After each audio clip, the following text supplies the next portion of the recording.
Hello friends, welcome once again to Look and Live. You are now here with Pastor James Devallon. This is another reaction video. Make sure you like and subscribe for the page, friends. Click the bell icon for more. Now, what we got for you right now is coming from... These guys are amazing. This is Campus Reformed. I like what Campus Reform is doing. They are reaching for the young in the colleges. Let me tell you something. Christians, Republicans, wherever you are in your position, we either gain our kids in these schools or we lose them in these schools. And what these guys are doing, they go to where the problem is. They go where they can get them early and address them and helping them to change their perspective. This is where the battle is won, ultimately. It's in the academia. You get the education, you get the minds of the people, you gain the world. It's a fact. So, what they do here, they bring about perspectives to these schools, to these college students, and help them to think differently. You have to listen to what they're doing here. And I'm telling you, this is a method that I think, especially the Republican Party, for those of us who, or because the Democrats have figured it out how to appeal to the young. They've been doing it really, really well. And this is why today, you know, the red waves got stopped by a blue wall. The reason why there wasn't a red wave in the election is because I believe these young people, the Democrats have managed to get their attention and appeal to them in a way that works in their benefit. I believe that's what happened here. Now, there are other reasons we can talk about. I plan on doing a live stream tomorrow where we talk about that. But I'm telling you, you wanna save the world or get hold of the whatever it is you want to push. Get to the heart of the young people. They have a role to play in bringing about change in society. All right, let's get to this video.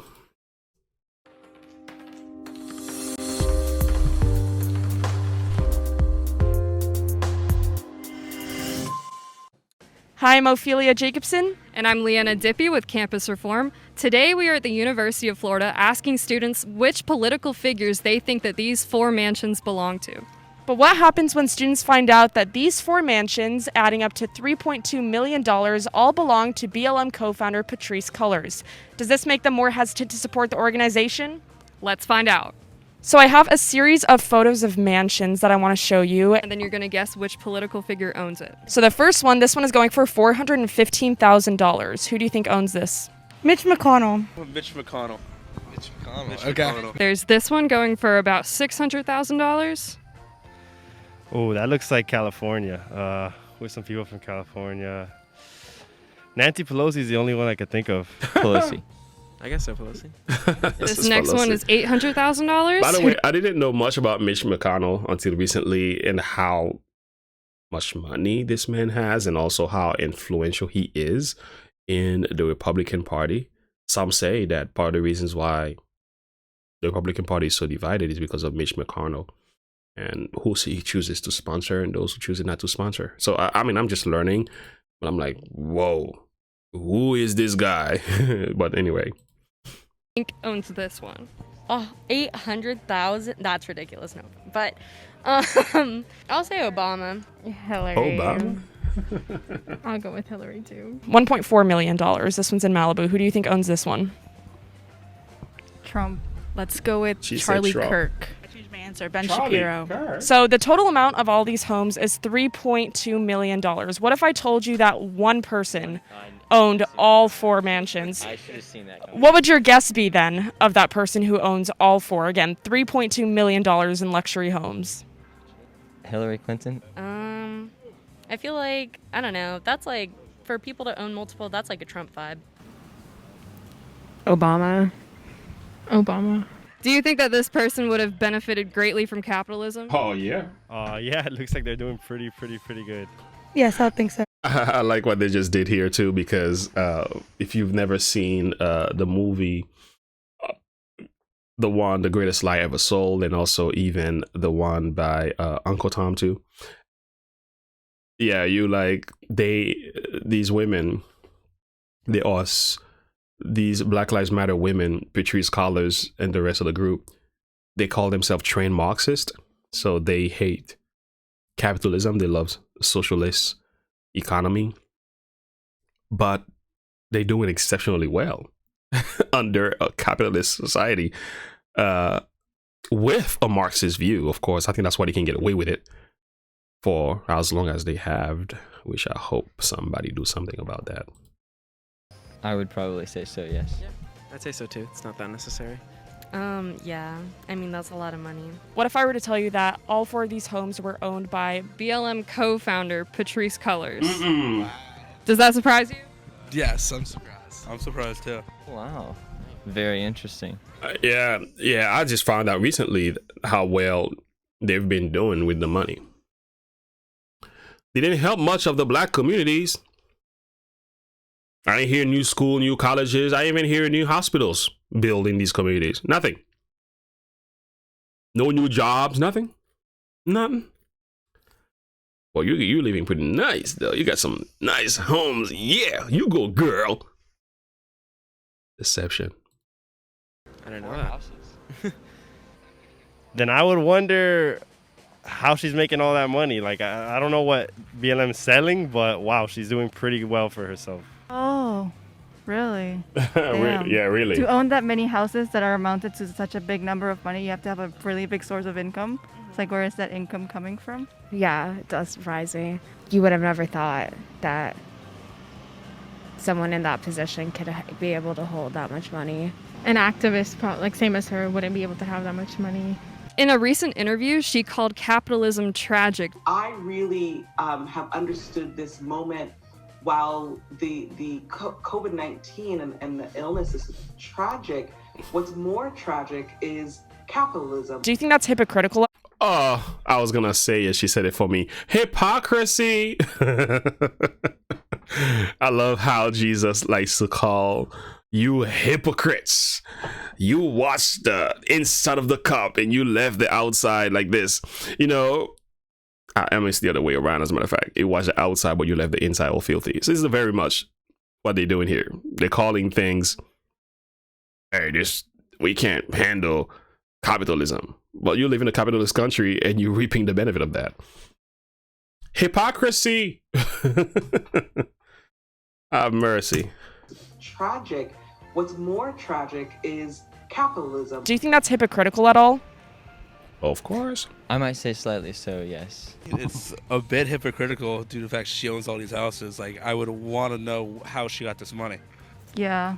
Yeah. That's kind of ironic. Yeah, it is. Like, really ironic. Yeah, a little bit. I mean, she's definitely benefiting from it because, like, you got 4 houses and you're vibing. It's a little different, so. It's not that necessary, and she's sort of preaching against this sort of thing. So, I mean, yeah. Unless she doesn't like owning 4 homes, which I find hard to imagine, I think that, yeah, it's a little hypocritical because capitalism is kind of paying for her lifestyle. The mother of Breonna Taylor recently came out and called the Black Lives Matter organization a fraud. The family of Michael Brown and a New York leader of the Black Lives Matter organization is calling for an investigation to see where this $3.2 million. So, by the way, this video is a year old. You know, they've been calling out for some of this stuff.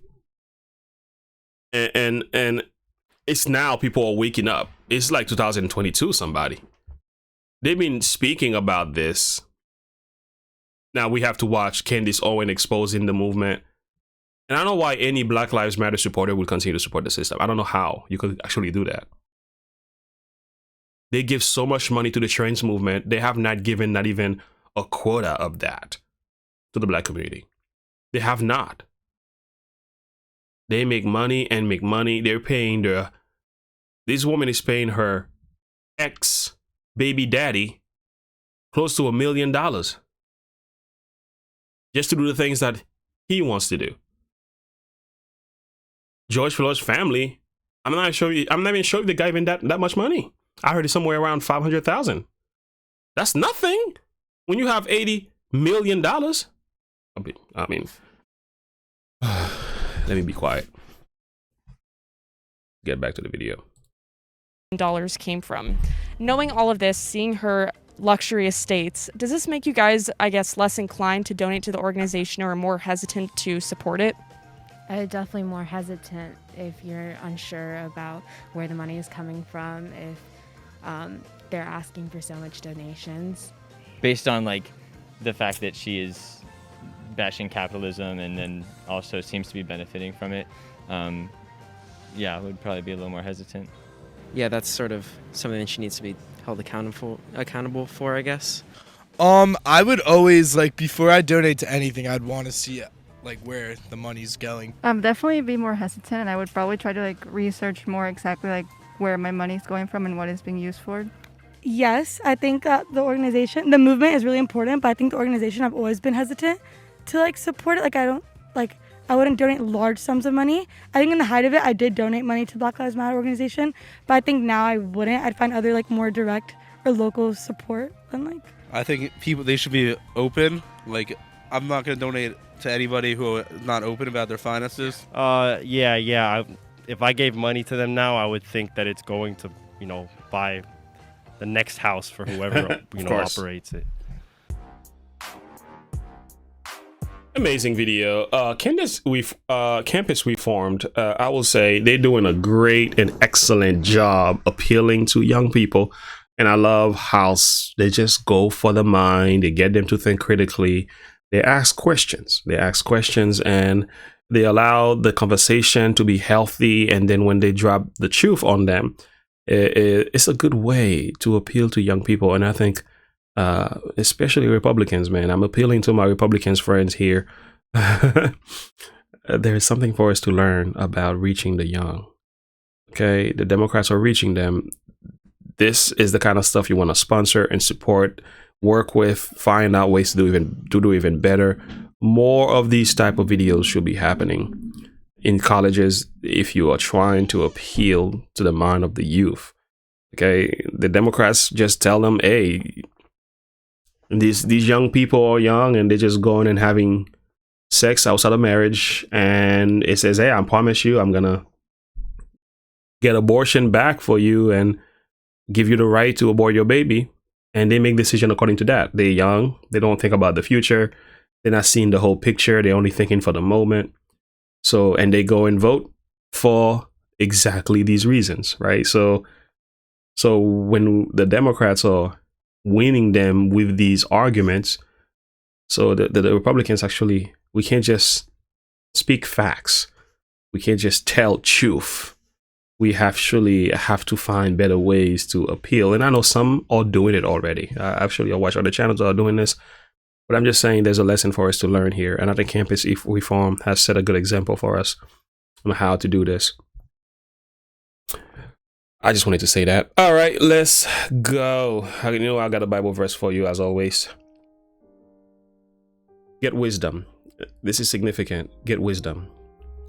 Get understanding. Forget it not. Neither decline from the words of my mouth. Forsake her not, for she shall preserve thee. Love her, and she shall keep thee.